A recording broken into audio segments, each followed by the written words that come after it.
السلام علیکم بچوں، اسلامیت اختیاری میں آج ہم پیج نمبر 101 پر قریش کی ایک اور چال پڑھیں گے۔ ہم نبی پاک صلی اللہ علیہ وسلم کا مکی دور جو انتہائی مشکلات کا دور تھا اس کے بارے میں پڑھ رہے ہیں، تو آج ہم پڑھیں گے قریش کی ایک اور چال۔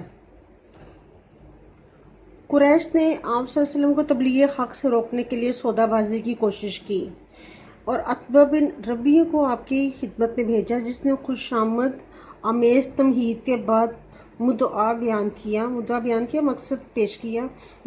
مقصد بیان کیا اور پیشکش کی کہ اگر تم دولت چاہتے ہو تو اتنی دولت جمع کیے دیتے ہیں کہ تم سب سے زیادہ مالدار بن جاؤ۔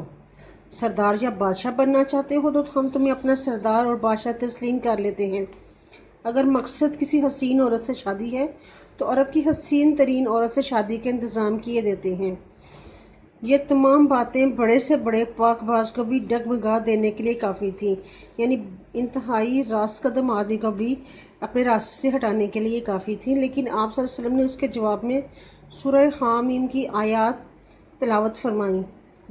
عتبہ جب وہاں سے رخصت ہوا تو اس کا رنگ بدل چکا تھا۔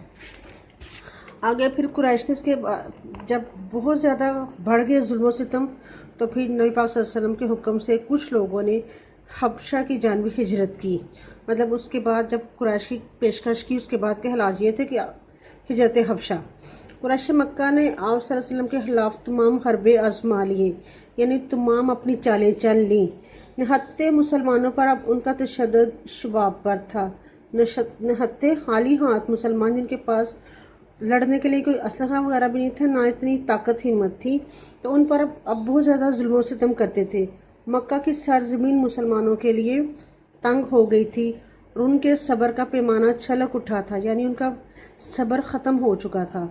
آپ صلی اللہ علیہ وسلم تو اذن ربی کے بغیر اللہ کے حکم کے بغیر مکہ چھوڑ نہ سکتے تھے۔ البتہ آپ صلی اللہ علیہ وسلم نے ستم رسیدہ اور مظلوم مسلمانوں کو ملک کے حبش کی طرف ہجرت کی اجازت دے دی۔ مسلمانوں کی یہ جماعت 11 مردوں اور 4 عورتوں پر مشتمل تھی۔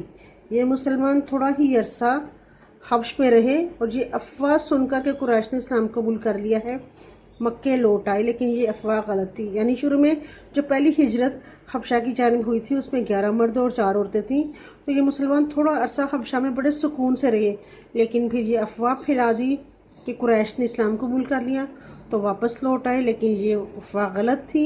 قریش کا جبر و تشدد اب اور شدت اختیار کر گیا، یعنی مزید وہ ظلم و ستم کرنے لگے مسلمانوں پر، اور اب کی بار 85 مرد اور 17 عورتوں کا قافلہ حبشہ جا پہنچا۔